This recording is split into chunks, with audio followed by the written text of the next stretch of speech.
भारत की माननीय राष्ट्रपति श्रीमती द्रौपदी मुर्मू जी, माननीय राज्यपाल लेफ्टिनेंट जनरल सेवानिवृत्त गुरमीत सिंह जी, माननीय मुख्यमंत्री श्री पुष्कर सिंह धामी जी, माननीय नेता प्रतिपक्ष श्री यशपाल आर्या जी, माननीय मंत्रीगण, विधानसभा के माननीय सदस्यगण, सम्मानित अतिथिगण तथा पत्रकार बंधु, हम सौभाग्यशाली हैं कि भारत की माननीय राष्ट्रपति श्रीमती द्रौपदी मुर्मू जी उत्तराखंड राज्य स्थापना के 25 वर्ष पूर्ण होने के अवसर पर आयोजित विधानसभा के विशेष सत्र को संबोधित करने हेतु हमारे मध्य उपस्थित हुई हैं।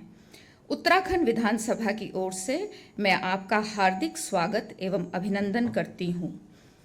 प्रदेश की विधानसभा के लिए यह एक ऐतिहासिक और गौरवशाली क्षण है जब देश की प्रथम नागरिक के रूप में आपकी बहुमुखी प्रतिभा और लंबे अनुभव का लाभ हम सबको प्राप्त होगा।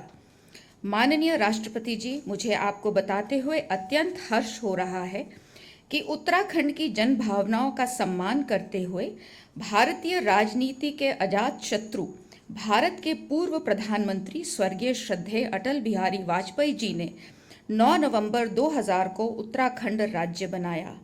हमारी विधानसभा की पहली बैठक 12 जनवरी 2001 को आयोजित हुई।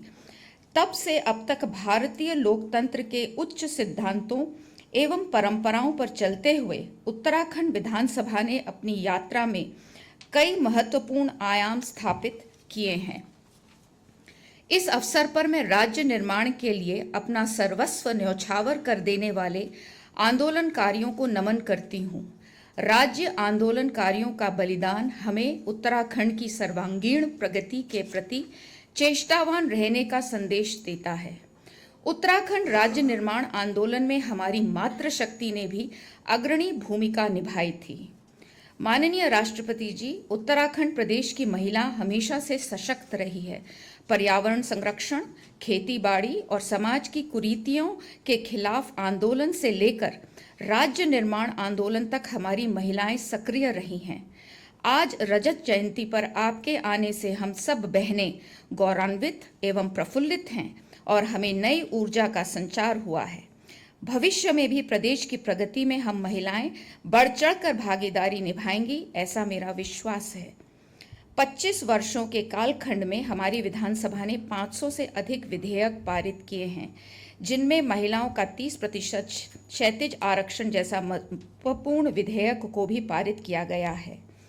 वर्ष 2001 में अनंतिम विधानसभा से लेकर 2022 में गठित वर्तमान 5वीं विधानसभा के सदस्यों ने महत्वपूर्ण अवसरों पर दलगत राजनीति के ऊपर उठकर प्रदेश के समक्ष उपस्थित चुनौतियों को मिलकर सफलतापूर्वक सम्मान किया है।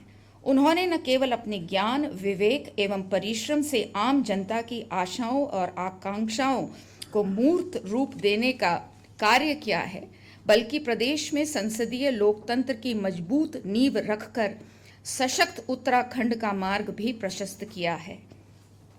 आदरणीय महोदय, मुझे ये कहते हुए हर्ष हो रहा है कि जन भावनाओं के अनुरूप प्रदेश के पर्वतीय क्षेत्र में समुचित विकास सुनिश्चित करने के लिए जनपद चमोली के भराड़ीसैंण गैरसैंण को प्रदेश की ग्रीष्मकालीन राजधानी घोषित किया गया है। वहाँ भी एक विधानसभा भवन का निर्माण हुआ है। मुझे ये बताते हुए भी प्रसन्नता है कि ग्रीन इनिशिएटिव के अंतर्गत पेपरलेस विधायिका के लक्ष्य की प्राप्ति की ओर हमने कदम बढ़ाए हैं।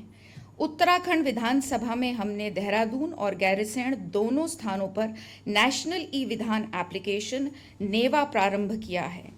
इससे विधानसभा की कार्रवाई को डिजिटाइजेशन कर ई विधानसभा के रूप में संचालित किए जाने के सफल प्रयास हुए हैं।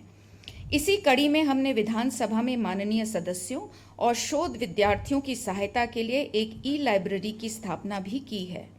विधानसभा के कर्मियों की कैपेसिटी बिल्डिंग हेतु हमने उत्तराखंड में पहली बार विधायी कार्य प्रणाली से संबंधित अनेक ट्रेनिंग का भी आयोजन किया है। आदरणीय महोदय, माननीय प्रधानमंत्री जी देश के विकास में शोध की प्राथमिकता को महत्व देते हैं।